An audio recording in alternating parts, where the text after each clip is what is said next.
Liverpool are a club that live on emotions. There's be no shame in that. What else is football for than a swell of feelings? But if it was love at first sight with Jurgen Klopp, when will the faithful fall for Arne Slot? A superb start to the season, top of the table when it was supposed to be Arsenal and Manchester City streaking away, he could hardly have done a better job. Too cool for school? Possibly. A hangover from those last days of the Klopp romance ending so bittersweetly? Almost certainly. Slot himself is happy to stay cool, distant. Brilliant would have been 9 wins out of 9, he demurred before kickoff. There will be no touchline pogo, no bear-like screams, even if he can be demonstrative from the technical area. After Palace's improvements last season under Oliver Glasner, it is a campaign of struggles so far. They started as one of 5 clubs yet to register a win. The wait goes on, a decline that has precipitated Ebereki Eze's and Adam Wharton's demotions from England duties. Michael Ollis is sorely missed. Eze finds space much harder to come by without his partner in crime. Wharton, still aged only 20, is struggling with his workload. There were only fleeting signs of the player he looked in spring, but he still played part in a move from which Palace might have been ahead in the first minute.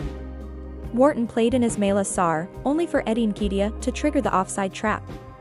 Slot's selection was a reshuffle of the legacy left by Klopp and paid off for his team's 9th-minute winner. Kostas Tsimikas stood in for Andy Robertson, not quite himself of late, and the Greek left-back's beautiful ball found Cody Gakpo. In the wide role he made his name with at PSV Eindhoven, to Slot and Diogo Jota. Liverpool's best finisher stole ahead of Trevoh Chalobah, the Palace debutant, to score. 3 simple decisions, each paying dividends. For Glasner, the bad news kept rolling. Daniel Munoz, the fullback whose arrival in January helped steady the ship, limped off. Palace spent much of the first half sitting deep as Liverpool looked for a second, playing the patient fair alien during the ecstatic romance of the Klopp era. As multiple corners piled up, Liverpool's players looked to Aaron Briggs, the set-piece coach, for guidance. Virgil van Dijk headed one over towards the end of a first period where Liverpool's dominance had Selhurst Park mollified.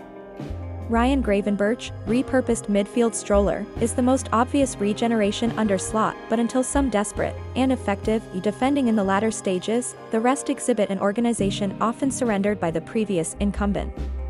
The second-half Slot strategy appeared to be shutting down the game, sitting deep and inviting pressure to trigger a counter. Perhaps where he has so far lost out in Liverpool supporters' affections is such dispassionate pragmatism.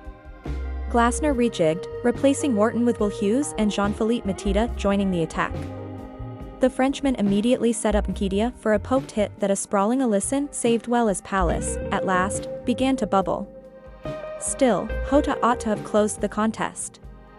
Again on Briggs' instruction, Trent Alexander-Arnold planted a free kick on his head, only for the striker to head horribly wide. Would Liverpool live to regret that? Or finish the job? A Gakpo dribble set up the halftime arrival Dominic Szoboszlai for an effort that planted in Henderson's midriff. Next, Eze forced a save from Alisson, who scrambled away the resulting corner. That was the last of the Brazilian's actions. The goalkeeper departed with an injury, replaced by Vyacheslav Jaros, the Czech making his first Liverpool appearance. Slot's temper began to boil on the sidelines at his team's problems in clearing their lines. When Eze, now finding space, galloped in on goal, Jaros' first test arrived. He saved well, clasping the ball to his chest, Eze having failed to find enough purchase. Liverpool closed out their win, continuing that exemplary start. If the thrill of the chase is not what it was under Klopp, their chances of success look just as real as they did in the wild and crazy years.